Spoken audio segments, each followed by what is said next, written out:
தரமான பசும் வெண்ணெயிலிருந்து தயாரிக்கப்படும் சுவையான தமிழ் பசும் நெய். ஈர்க்கும் மனம், இணையும் சுவை.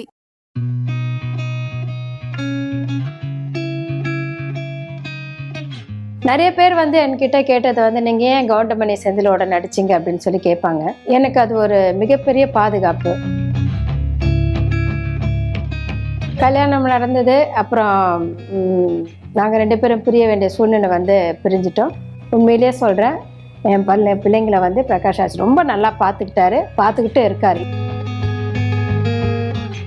டிப்ரெஷன்ன்ற வார்த்தையில் எனக்கு நம்பிக்கை கிடையாது. ஏன்னா ஒவ்வொருத்தருக்கும் ஒவ்வொரு காலகட்டத்தில் எல்லா கஷ்டங்களையும் சந்திப்பாங்க. அதை எப்படி ஹேண்டில் பண்ணணும் அப்படிங்கிறது தான் ஒவ்வொருத்தரோட மைண்ட் செட்டும் இருக்கணும். அவள் விகிட நேயர்களுக்கு வணக்கம். நான் உங்கள் லலிதகுமாரி. ரொம்ப நாளைக்கு அப்புறம் நான் உங்கள் முன்னாடி பேச வந்திருக்கேன்.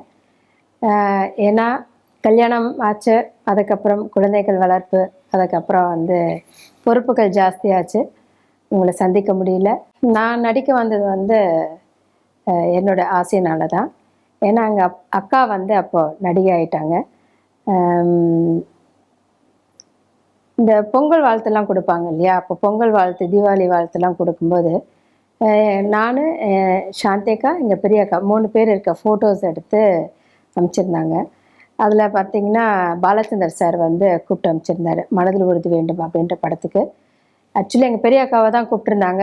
அப்போ எங்கள் அக்கா கல்யாணம் ஆகிட்டு, அதனால் சரின்னு என்ன வர சொல்லியிருந்தாங்க. அப்போ நான் 9th ஸ்டாண்டர்ட் ஹாலிடேஸில் இருந்தேன். பார்த்த உடனே நடிக்கிறியான்னு கேட்டாரு. நடிக்கிறேன்னு சொன்னேன். ஒரு டைலாக் கொடுத்தாங்க, பேச சொன்னாங்க, பேசினேன். சரி, நாளையிலேருந்து ஷூட்டிங்க்கு வான்னு சொல்லி அனுப்பிச்சிட்டாங்க. எந்த எதிர்பார்ப்பும் இல்லை, பெரிய டைரக்டர் அப்படி எதுவுமே எனக்கு தெரியாது. போனேன், அவர் சொல்லி கொடுத்ததை நடித்தேன், வந்துட்டேன்.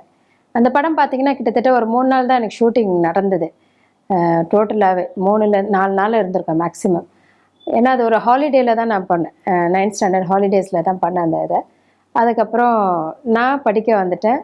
படமும் நான் 10th முடிக்கும்போது படமும் ரிலீஸ் ஆயிடுச்சு. அதுக்கப்புறம் நான் 11th ஸ்டாண்டர்ட் போகும்போது எல்லோரும் ரொம்ப கிண்டல் பண்ணாங்கன்ட்டு ஸ்கூலுக்கு போகிறத நிறுத்திட்டேன்.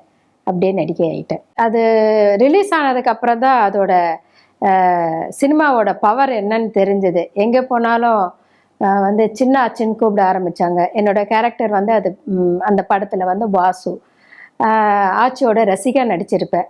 அதனால் என்னை எல்லோரும் சின்ன ஆச்சின்னு கூப்பிட ஆரம்பித்தாங்க. கிளாஸுக்கு போனேன், எல்லாருமே பசங்கள்லாம் சின்ன ஆச்சின்னு கிண்டல் பண்ண ஆரம்பித்தாங்க. அதுக்கப்புறம் வேண்டாம், கிண்டல் தாங்க முடியல, நடிக்க வந்துடலான்னு சொல்லி நடிக்க வந்துட்டேன். எங்கள் அப்பா ஒரு பெரிய நடிகர், எங்கள் சாந்தி அக்கா ஒரு பெரிய டாப் டான்ஸராக இருந்தாங்க. அதனால் எனக்கு மதிப்பும் மரியாதையும் பாதுகாப்பும் நிறையா இருந்தது தான் சொல்லணும். ஆனந்தன் பொண்ணு, அது சாந்தியோட தங்கச்சி, அதை பத்திரமா பார்த்துக்கணும் அப்படிங்கிற ஒரு கண்ணோட்டம் இருந்தது. சாந்தி அக்கா கவர்ச்சி நடிகையாக இருந்தாங்க. நான் டோட்டல் ஆப்போசிட்டாக அப்படியே கேரக்டர் ஆர்டிஸ்டாக பண்ண ஆரம்பித்தேன். எனக்கு வர கேரக்டர்ஸர்கள் எனக்கு பிடிச்சிருந்தா மட்டும்தான் நான் பண்ணேன். எனக்கு எந்த விதமான கம்பல்ஷனும் இல்லை. வீட்டில் இது பண்ணி தான் தீரணும், நீ நடித்து தான் பணம் சம்பாரித்து கொடுக்கணும் அப்படிங்கிற எந்த விதமான எனக்கு அழுத்தமும் கிடையாது. அதனால் நான் ரொம்ப ஃப்ரீயாக இருந்தேன். வேணுன்றப்ப நடிப்பேன், இல்லைன்னா வீட்டில் அம்மா எனக்கு இந்த படம் வேண்டாம், நான் நடிக்கல அப்படின்வேன். எங்கள் அம்மாவும் ஓகே சொல்லிவிடுவாங்க. அப்படி தான் நடந்தது. எங்கள் அக்காவும் எங்கள் அப்பாவும் எனக்கு ஒரு மிகப்பெரிய ப்ளஸ். நான் எப்போவுமே வாழ்க்கையில் சாந்திக்காக கடமைப்பட்டிருக்கேன். ஏன்னா அப்பா அம்மா குழந்தைய வளர்க்குறதுங்கிறது அவங்களுடைய கடமை, அவங்களோட பொறுப்பும் கூட. ஆனால் அதையும் தாண்டி சாந்திக்கா எங்களுக்காக, எங்கள் ஃபேமிலிக்காக ஒரு கவர்ச்சி நடிகையாக உருவானாங்க. நிறைய பேர் அவங்கள கவர்ச்சி கண்ணோட்டத்தோடு பார்த்துருந்தாலும் ஒரு ஆனந்தனின் மகள் அப்படிங்கிற போது ஒரு மரியாதை இருக்க தான் செஞ்சுது. அதுக்கப்புறம் அக்காவோட தியாகம், அவங்க எங்களை பொறுத்தவரை அப்படி தான் நாங்கள் நினைக்கிறோம். அவங்க எங்கள் குடும்பத்துக்காக அவங்க தியாகம் பண்ணதை மற்றவங்களுக்கு புரிய ஆரம்பிச்சிது, ஜனங்களுக்கு. அதுக்கப்புறம் எங்கள் அக்காவை ஒரு மரியாதையான கண்ணோட்டத்தில் தான் பார்த்தாங்க. நான் நடிக்க வரும்போது எனக்கு அந்த பிரச்சனைலாம் இல்லை. ஏன்னா நான் ஏற்கனவே சொன்ன மாதிரி எங்கள் அப்பா ஒரு பெரிய நடிகர், அவரோட வாரிசாக சாந்தி அக்கா இருந்தாங்க. இன்னொரு வாரிசாக தான் நான் இந்த இண்டஸ்ட்ரியில் நுழையிறேன். அப்படின்னும்போது எனக்கு மதிப்பு மரியாதை அந்த விஷயத்தில் எந்த குறையுமே இருந்ததில்லை. சாந்தி அக்கா எப்படின்னா ரொம்ப போல்டு கேரக்டர்.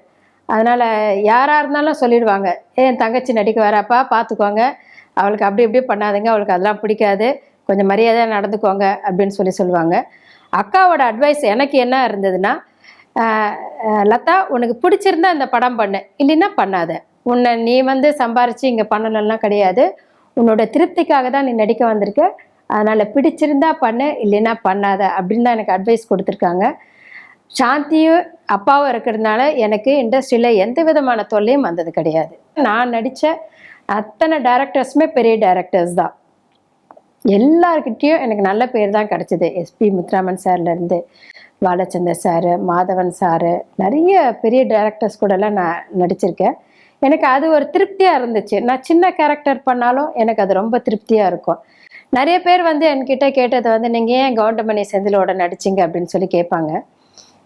எனக்கு அது ஒரு மிகப்பெரிய பாதுகாப்பு அப்படின்னு நான் ஃபீல் பண்ணேன். ஏன்னா இண்டஸ்ட்ரியில் பார்த்தீங்கன்னா கவுண்டமணி அங்கிளும் செந்தில் அங்கிளும் எங்கள் அப்பாவோட ட்ராமா ட்ரூப்பில் இருந்திருந்தாங்க. நான் அவங்க கூட நடிக்கும்போது அவங்க என்னை ஒரு குழந்தை மாதிரி பார்த்துக்கிட்டாங்க. எனக்கு அந்த அந்த அட்மாஸ்பியர் ரொம்ப பிடிச்சிருந்தது. அதுவும் வேலை கம்மி, 4 நாள் 5 நாள் ஷூட் பண்ணால் போதும், அதுக்கப்புறம் வந்துடலாம், அப்படியே ஃபுல்லாக இருக்க வேண்டிய அவசியம்லாம் கிடையாது. ரொம்ப கம்ஃபர்டபுளாக இருந்தது. என்னோடய வாழ்க்கையில் நான் எடுத்த முடிவுகள் தான் எல்லாமே. நான் படம் பண்ணோன்னே போதும் அப்படின்னு தோணுச்சு. அதுக்கப்புறம் எனக்கு கல்யாணம் ஆச்சு. கல்யாணம் பண்ணிக்கிட்டேன். அதுக்கப்புறம் பிள்ளைக்குட்டிகள் இருந்தாங்க. என் ஃபேமிலியை பார்த்துக்கணுன்னு நான் சினிமா வேணான்னு டிசைட் பண்ணிவிட்டு என் ஃபேமிலியை பார்த்துக்க ஆரம்பித்தேன். பசங்க இருந்தது, பொறுப்பு இருந்தது. மகளாக மட்டும் இல்லை, மருமகளாகவும் எனக்கு நிறைய கடமைகள் இருந்தது. அம்மாவாக நிறைய கடமை இருந்தது. அதெல்லாம் எனக்கு பண்ணுறதுக்கு ஆத்ம திருப்தியாக இருந்தது. நான் எதையும் விட்டுட்டேன், நான் மிஸ் பண்ணிட்டேன் அப்படின்லாம் ஃபீல் பண்ணலை. கல்யாணம் நடந்தது. அப்புறம் நாங்கள் 2 பேரும் பிரிய வேண்டிய சூழ்நிலை பிரிஞ்சிட்டோம். பசங்க என்னோட வளர்ப்பில் இருக்காங்க. பசங்களை வளர்க்குறது முக்கியம்னு எனக்கு தோணுச்சு. அதனால் நான் எதுலேயுமே போகலை. நிறைய ஆஃபர் வந்துச்சு, நிறைய பண்ணலான்னு தோணுச்சு. பட் அதுக்குன்னா ரொம்ப முக்கியமானது என் பிள்ளைய நல்லபடியாக வளர்க்கணும் அப்படின்னு தோணுச்சு. கடமை ரொம்ப முக்கியம்னு தோணுச்சு. எனக்கு 3 பிள்ளைங்க. பெரியவ, சின்னவர், அப்புறம் இன்னொரு மக. பையன் தவறிட்டார், 2004 தவறிட்டாங்க. பெரியவங்க பூஜா பிரகாஷ்ராஜ், அவங்க யூஎஸில் master of arts and script writing முடிச்சிருக்காங்க.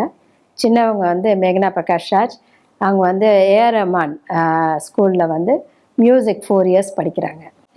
2 பேருமே சினிமாவில் நடிக்கிற ஆசை இல்லைங்க. அப்படி இருந்தாலும் நாங்கள் வேண்டான்னு சொல்ல மாட்டோம். ஏன்னா நாங்கள் 2 பேருமே சினிமா ஃபீல்டில் இருக்கிறதுனால எங்களுக்கு எப்படி ஹேண்டில் பண்ணிட்டு போகணுங்கிறது நல்லாவே தெரியும். பட் ஒருத்தி ஸ்கிரிப்ட் ரைட்டிங் எழுதணும்னு டிசைட் பண்ணியிருக்கா, ஒருத்தி பார்த்திங்கன்னா சிங்கர் ஆகணும்னு டிசைட் பண்ணியிருக்காங்க. எப்படியா இருந்தாலும் மீடியா உள்ளே தான் இருக்கோம். நாங்கள் டிப்ரெஷன்ன்ற வார்த்தையில் எனக்கு நம்பிக்கை கிடையாது. ஏன்னா ஒவ்வொருத்தருக்கும் ஒவ்வொரு காலகட்டத்தில் எல்லா கஷ்டங்களையும் சந்திப்பாங்க. அதை எப்படி ஹேண்டில் பண்ணணும் அப்படிங்கிறது தான் ஒவ்வொருத்தரோட மைண்ட் செட்டும் இருக்கணும். அது நீங்களாக இருக்கட்டும், நானாக இருக்கட்டும். உங்கள் ஆஃபீஸில் ஒரு பாஸ் உங்களை திட்டுறாருன்னா அதை எப்படி ஓவர் கம் பண்ணி வருவீங்களோ, இல்லை வீட்டில் ஒரு குடும்ப சண்டை எப்படி நடந்துருச்சுன்னா அதை எப்படி ஓவர் கம் பண்ணி வருவோமோ, அதே மாதிரி தான் ஒவ்வொருத்தருக்கும் கண்டிப்பாக ஏதாவது ஒரு கஷ்டம் வரும். அதை எப்படி நம்ம ஓவர் கம் பண்ணி வரணும் அப்படிங்கிறது இயற்கையிலேயே ஆண்டவன் நம்மளுக்கு கொடுத்துருக்க மிகப்பெரிய சக்தி. அதை நம்ம எப்படி யூஸ் பண்ணணும் அப்படிங்கிறத நம்ம பார்க்கணும். நான் டிப்ரெஷனில் போயிட்டேன், நான் போய் உட்காந்து அழுதுட்டு இருந்தேன், நீங்கள் யாரை வேணால் கேட்டு பாருங்கள், நான் அப்படிலாம் கிடையவே கிடையாது. நான் என்னோடய லைஃப் என்னென்னு அனலைஸ் பண்ணேன், நான் அதில் புரிஞ்சிக்க ஆரம்பித்தேன். அதுக்கப்புறம் ஓகே, இதுதான் என் வாழ்க்கை, இதை நான் எப்படி கடந்து வரப்போகிறேன் அப்படின்னு யோசித்தேன். அதை நான் யோசித்து நான் முடிவு பண்ணி அதை கடந்து வந்தேன். அதுக்கப்புறம் என் பிள்ளைங்களை நான் இப்படி தான் வளர்க்கணும் அப்படின்னு ஒரு லைன் வச்சுருப்போம் இல்லையா, எல்லாருக்குமே ஒரு லைன் இருக்கும். அந்த லைனில் என் பிள்ளைங்களை வச்சு வளர்க்கணும்னு டிசைட் பண்ண நான் வளர்த்து வந்தேன். இதில் பெரிய சப்போர்ட்டாக பிரகாஷ் எனக்கு இருந்தார், அது கண்டிப்பாக சொல்லணும். எங்கள் 2 பேருக்கும் டைவர்ஸ் ஆச்சு தவிர மற்றபடி என் பசங்களுக்கு உண்டான எல்லா விதமான என்ன சொல்கிறது, எல்லாமே அவர் தான் பார்த்துக்கிறாரு. எல்லாமே அவர் தான் பார்த்துக்கிறாரு. அந்த வகையில் எனக்கு எந்த விதமான டென்ஷனும் கிடையாது. பணம் வந்துச்சா போச்சா அந்த மாதிரிலாம் எதுவுமே கிடையாது.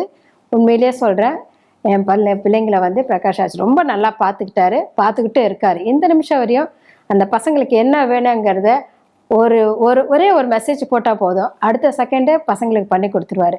எனக்கு மனசு சரியில்லை, இல்லை பிரச்சனை ரொம்ப வீட்டில் இருக்குன்னா நேராக ஒரு கோயிலில் போய் உட்காருவேன், சாமிக்கிட்ட பேசுவேன், அழுவேன் அழுவேன் அழுவேன் அழுவேன், மறுபடியும் வீட்டுக்கு வந்துடுவேன். ஏன்னா 10 பேரோட அட்வைஸ் வந்து அவங்கவுங்க வாழ்க்கையில் நடந்ததாக இருக்கும். அதை எப்படி நான் உள்வாங்கிக்கிறேங்கிறது எனக்கு தெரியாது. அது கரெக்டாக போகுமா தப்பாக போகுமா அப்படிங்கிறதும் நம்மளுக்கு தெரியாது. ஏன்னா இது என்னோட வாழ்க்கை. என் வாழ்க்கையில் எப்படி நடந்தது நான் உங்களுக்கு சொன்னால் நீங்கள் கண்டிப்பாக அதை எடுத்துகிட்டு நடக்க போகிறது கிடையாது. ஏன்னா உங்களோட சுச்சுவேஷனுக்கு ஏற்ற மாதிரி தான் நீங்கள் ஒரு முடிவை வந்து எடுக்க முடியும். நான் லலிதா சொல்லிட்டாங்க அதனால் நம்ம இந்த வழியில் போகலாம் அப்படிங்கிறது கிடையாது. அவங்கவுங்க வாழ்க்கையில் என்ன ப்ராப்ளம் வருதுங்கிறத கண்டிப்பாக அவங்களால அனலைஸ் பண்ண முடியும். அப்படி பண்ணி ஒவ்வொருத்தரும் அதிலேருந்து வெளியே வர்றது ரொம்ப ஈஸியான விஷயந்தான் நான் நம்புகிறேன். அதில் எனக்கு கடவுள் வந்து ரொம்ப முக்கியமான ஒரு பங்கு. ஆன்மீகம், நான் நிறைய ட்ராவல் பண்ணேன், நிறைய கோயிலுக்கு போனேன். நான் இந்த மாதிரி கைலாஷ் போகிறேன், ரிஷிகேஷ் போகிறேன், கேதார்நாத் போகிறேன் அப்படின்னும் போதெல்லாம் நான் பிரகாஷுக்கு ஃபோன் பண்ணி சொல்வேன், நான் இந்த மாதிரி போகிறேன், இமாலயா போகிறேன் அப்படின்னு சொன்னேன்னா, பசங்களை அமுச்சு விடுமா இங்கே அப்படின்னு சொல்லுவார். நான் பசங்களை அவர்கிட்ட அமுச்சிட்டு நான் பாட்டு ட்ராவல் பண்ண ஆரம்பிச்சிருவேன். ஸோ அந்த ட்ராவலிங்கும் எனக்கு நிறைய ஹெல்ப் ஆச்சு. அந்த மாதிரி ஒரு சுச்சுவேஷன்லேருந்து வெளியே வரத்துக்கு, கம்பேக் வரத்துக்கு ரொம்ப உதவியாக இருந்ததுன்னு கூட சொல்லலாம். எனக்கு நிறைய நடிக்க ஆஃபர்ஸ் வந்துட்டு தான் இருக்குது. கண்டிப்பாக இப்போ வந்து பார்த்திங்கன்னா பசங்க வந்து செட்டில் ஆகிட்டாங்க, நல்லது கெட்டது புரிகிற வயசு வந்திருக்கு. நல்ல கேரக்டர் வந்ததுன்னா கண்டிப்பாக பண்ணுவேன். 2018 பார்த்திங்கன்னா கலர்ஸ் தமிழ் அப்படிங்கிற சேனல் வந்தது இல்லையா, அதில் வந்து தறி அப்படிங்கிற சீரியலை வந்து ப்ரொடியூஸ் பண்ணேன். நான் ஒரு ப்ரொடியூசர் ஆனேன். அதோட எக்ஸ்பீரியன்ஸ்லாம் ரொம்ப வேறு மாதிரி இருந்தது. ஆஸ் அ ப்ரொடியூசராக, நடிகையாக ஒரு அனுபவம் எனக்கு கிடச்சிதுன்னா, ப்ரொடியூசர் ஆனதுக்கப்புறம் அதில் ஒரு அனுபவம் எனக்கு கிடச்சிது. ப்ரொடியூசராக ஆயிட்டேன். இப்போது ஒரு நடிகையிலேருந்து ப்ரொமோஷன் கிடச்சி ஒரு ப்ரொடியூசர் ஆகியிருக்கேன். டிவி சீரியல் ப்ரொடியூஸ் பண்ணேன். இப்போ வந்து நல்ல கதை தேடிக்கிட்டு இருக்கேன். முடிஞ்சால் ஓடிடியில் பண்ணணும்னு ஆசை. நான் வந்து யாத்ரா டைம் அப்படின்னு ஒரு யூடியூப் சேனல் வந்து ஓப்பன் பண்ணியிருக்கேன், ஆரம்பிச்சிருக்கேன். யாத்ரா டைம் அது வந்து நானும் கோவைசர் லாக்காவும் வந்து இருக்கோம். நானும் கோவைசர் லாக்காவும் நிறைய கோயிலுக்கு ட்ராவல் பண்ணுவோம். ஹிமாலயா போகிறது, இல்லை சார்தாம் போகிறது அப்படின்னு போயிட்டு நிறைய கோயிலுக்கெல்லாம் 2 பேரும் ட்ராவல் பண்ணுவோம். இப்போ வந்து இந்த கேதார்நாத் அப்படிங்கிறது ஒன்று தான் எல்லாருக்கும் தெரியும். அதில் வந்து 5 கேதார் இருக்குது அப்படின்னு கேள்விப்பட்ட உடனே அங்கே போகலான்னு டிசைட் பண்ணோம். அப்படியே போகும்போது சும்மா எத்தாச்சியாக வந்து அக்கா இதை வந்து எடுத்து யூடியூப்பில் போடலாமா அப்படின்னு சொல்லி கேட்டேன். அக்காவும் போடுடி அப்படின்னு சொன்னாங்க. அப்படியே சும்மா போகும்போது அப்படியே ஒரு கேமராமேனை கூட்டிகிட்டு போய் ஸ்டார்ட் பண்ணது தான் இந்த 5 கேதார்நாத் ட்ரிப்பு.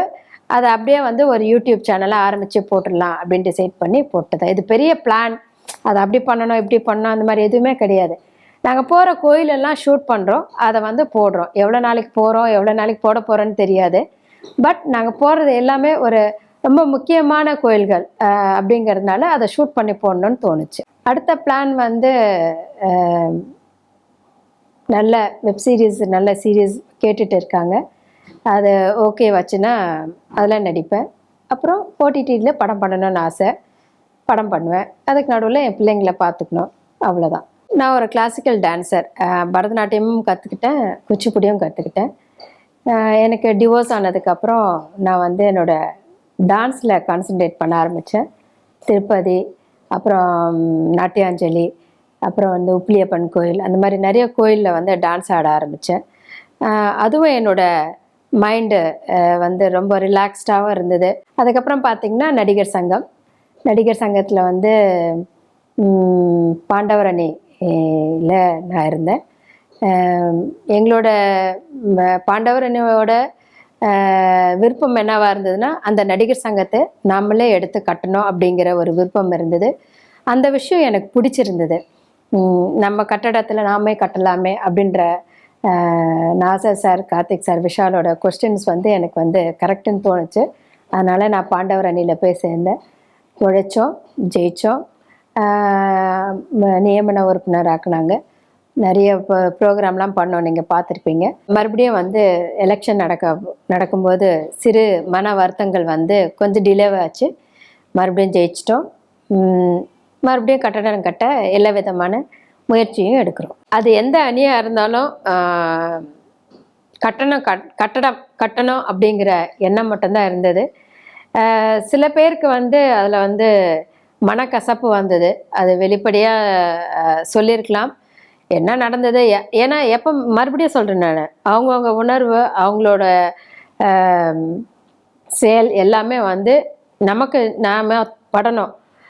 அது அவங்களுக்கு பட்டதுன்னு நினைக்கிறேன். அவங்க கேள்வி கேட்டாங்க, அதை நாங்கள் வந்து பதில் சொன்னோம். புரிஞ்சுக்கிட்டாங்க. சில பேர் வந்து அதை புரிஞ்சிக்கல, மனக்கசப்பு வந்தது. எலெக்ஷன் நடந்தது. இதில் என்னென்ன எனக்கு ஒரே வருத்தம் வந்து எங்கள் டீம்லேயே அந்த எலெக்ஷன் நடந்தது அப்படிங்கிற மாதிரி தான் நான் ஃபீல் பண்ணேன். ஜெயிச்சு வந்திருக்கோம். மற்றபடி அதெல்லாம் அந்தந்த கட்டத்தோடு முடிவடைஞ்சிருச்சு, அவ்வளோதான். இதில் வந்து நான் பெருசா நீ பெருசா, நான் ஜெயிச்சிட்டேன் நீ ஜெயிச்சிட்ட அப்படின்னு ரெண்டு பேருமே ஃபீல் பண்ணலை. இந்த பக்கமும் சரி அந்த பக்கமும் சரி, ரெண்டு பேருமே வந்து ரொம்ப பெருந்தன்மையாக தான் இருக்காங்க. ஸோ அந்த விஷயத்தில் நடிகர் சங்கம் நல்லபடியாகவே செயல்படும். என்னுடைய பொழுது வந்து கொஞ்சம் சீக்கிரமாக விடியும். ஒரு 3:30 மணிக்கு எழுந்துக்குவேன். 3:30 மணிக்கு எழுந்து குளிச்சுட்டு சாமி கும்பிடுவேன். ஒரு 4:30 மணி வரையும் சாமி கும்பிடுவேன். அதுக்கப்புறம் வந்து ரெடி ஆகிட்டு வாக்கிங் போவேன். வாக்கிங் போயிட்டு வந்த அப்புறம் பசங்க ஸ்கூல் வந்து 7:30 மணிக்கு இருக்கும். அவங்களுக்கு உண்டான சாப்பாடெல்லாம் ரெடி பண்ணி பசங்களை கொண்டு போய் ஸ்கூலில் விட்டுட்டு வந்துட்டு மறுபடியும் ஜிம் போயிட்டு எனக்கு உண்டான வேலைகள் என்னென்ன இருக்கோ அதெல்லாம் நான் பார்த்துப்பேன். மறுபடியும் பசங்களை வந்து 1:30 மணிக்கு 2 மணிக்கு ஸ்கூல் விடுவாங்க, கூட்டிகிட்டு வருவேன், சாப்பாடு கொடுப்பேன். மறுபடியும் டியூஷனில் கொண்டு போய் விடுவேன், அங்கேயே இருப்பேன். மறுபடியும் கூட்டிகிட்டு வருவேன். மறுபடியும் டியூஷன் இருந்தால் மறுபடியும் இன்னொரு டியூஷனுக்கு கூட்டிகிட்டு போவேன், அங்கேயே இருந்து பசங்களை கூட்டிகிட்டு வருவேன். ஸோ என் ஃபுல் டைம் பிஸியாக இருப்பேன். எனக்கு கேப் பார்த்திங்கன்னா இந்த பசங்களை ஸ்கூலில் விடுற அந்த 8 மணிலேருந்து 1 மணி வரையும் கேப்பு. அந்த கேப்பில் வந்து என்னுடைய வேலைகள், கோயிலுக்கு போகணும் இல்லை எதாவது செய்யணும், எந்த வேலையாக இருந்தாலும் நான் அந்த வேலையில் செஞ்சு முடிச்சுக்குவேன். நான் சொன்னேன் இல்லையா, தறின்னு நான் ஒரு சீரியல் பண்ணேன், கலர்ஸ் தமிழில் தறி அப்படின்ற சீரியல் பண்ணேன். என்னோடய ஷூட்டிங் பார்த்திங்கன்னா காஞ்சிபுரம், அங்கே தான் எனக்கு எவ்ரிடே ஷூட்டிங் இருந்தது. ஸோ அப்போ கூட நான் வந்து என் பொண்ணை வந்து ஸ்கூலில் 7:30 மணிக்கு விட்டுட்டு அங்கேருந்து கரெக்டாக 9 o'clock வந்து லொக்கேஷன் போயிடுவேன். லொக்கேஷனில் வந்து 9 o'clockலேருந்து 1:30 வரையும் அங்கே லொக்கேஷனில் இருப்பேன். அதுக்கப்புறம் கிளம்பி அவளோட ஸ்கூல் வந்து அடையாரில் இருக்குது, சிஷ்யாவில் படிக்கிறாங்க. அங்கே வந்துட்டு அவளை பிக்கப் பண்ணிவிட்டு 2:45 விடுவாங்க. அவளை பிக்கப் பண்ணிவிட்டு வீட்டுக்கு வந்துடுவேன். ஸோ என்னுடைய பட ஷூட்டிங் நேரத்தை கூட நான் அந்த டைமில் தான் வச்சுக்கிட்டேன். ஏன்னா எனக்கு பசங்க வந்து ரொம்ப முக்கியமாக தெரிஞ்சுது. ஸோ அதுக்கேற்ற மாதிரி என்னோடய டைம் டேபிளை நான் வந்து செட் பண்ணிவிட்டு அதைப்படி ஒர்க் பண்ண ஆரம்பித்தேன். ட்ராவல் பண்ணும்போது என்னென்னா மேக்ஸிமம் வந்து அவங்க அப்பா கிட்ட போயிடுவாங்க. அதனால் எனக்கு பிரச்சனை இல்லை. இல்லைன்னா வந்து யார் வந்து பார்த்துப்பாங்க அப்படின்னு ஒரு பிரச்சனை இருக்கும் இல்லையா. ஸோ வந்து நான் எங்கேயாவது போகிறேன்னா அவங்க அப்பா வீட்டுக்கு அனுப்பிச்சிடுவேன். இல்லைன்னா வந்து என் பெரிய பொண்ணு இப்போ இங்கே இருக்காங்க, அவங்க அப்பா கூட அவங்க பிஸ்னஸ் பார்த்துட்டு இருக்காங்க. அவங்க வந்து சின்னவளோட ஸ்கூலுக்கு கூட்டிகிட்டு போயிட்டு வர்றது அதெல்லாம் பார்த்துக்குவாங்க. ஸோ அப்படி இப்போது பேலன்ஸ் பண்ணிகிட்டு இருக்கேன். எங்கள் அப்பா வந்து ஒரு பெரிய ப்ரொடியூசராக வரணும்னு நினச்சாரு. அது நடக்கலை. எனக்கு அந்த கனவு உண்டு, நான் ஒரு பெரிய ப்ரொடியூசர் ஆகணும், பெரிய முடிஞ்ச டைரக்டர் ஆகணும் அப்படிங்கிற ஆசைலாம் இருக்குது. சாந்தி அக்காவுக்கு வந்து 2 பசங்க, உங்களுக்கு தெரியும், பாவா வந்து இறந்துட்டாங்க, ஹரிபாவா. அதுக்கப்புறம் அக்கா ரொம்ப அப்செட்டில் தான் இப்போவும் இருக்காங்க. அவங்களுக்கு 2 பிள்ளைங்க. பெரிய வந்து சஷாங்கன், அவர் வந்து ஷார்ட் ஃபிலிம் டைரக்டர்லாம் பண்ணிகிட்டு இருக்காங்க. சின்னவர் வந்து மேகாம்ஷ், அவர் வந்து 2 படம் ஹீரோவாக பண்ணி ரிலீஸ் ஆகிருக்கு. இப்போ மறுபடியும் படம் பண்ணிகிட்டு இருக்காரு. எங்கள் அக்காவுக்கு வந்து பாவாவோட இழப்பை இன்னும் ஏற்றுக்க முடியல. அதை நினச்சா எங்களுக்குலாம் ரொம்ப வருத்தம் தான். அக்கா ஹைதராபாத்தில் இருக்காங்க. ஸோ நான் வந்து எப்போல்லாம் எனக்கு டைம் கிடைக்குதோ அக்காவை போய் பார்ப்பேன். அக்கா எப்போ 2-3 மாதத்துக்கு ஒரு வாட்டி வந்து சென்னை வருவாங்க. அப்போது வந்து 2 பேரும் மீட் பண்ணுவோம். நம்மளோட வாழ்க்கை நம்ம கையில் தாங்க இருக்குது. யார் எது சொன்னாலும் நீங்கள் உங்கள் வாழ்க்கையை நமக்கேற்ற மாதிரி எப்படி மாற்றிக்கிட்டா நல்லது அப்படிங்கிறத நினச்சி நிதானமாக ஹேண்டில் பண்ணிங்கன்னா எந்த ப்ராப்ளமாக இருந்தாலும் நம்ம அதை கடந்து வர முடியும் அப்படிங்கிறது என்னுடைய நம்பிக்கை. தேங்க்யூ ஸோ மச் இவ்வளோ நேரம் என்னுடைய பேட்டியை பார்த்ததுக்கு. உங்கள் சமையலின் சுவை இனி ஒரு படி மேலே. பயன்படுத்துங்கள் தரமான பசும் வெண்ணெயிலிருந்து தயாரிக்கப்படும் சுவையான தமிழ் பசும் நெய்.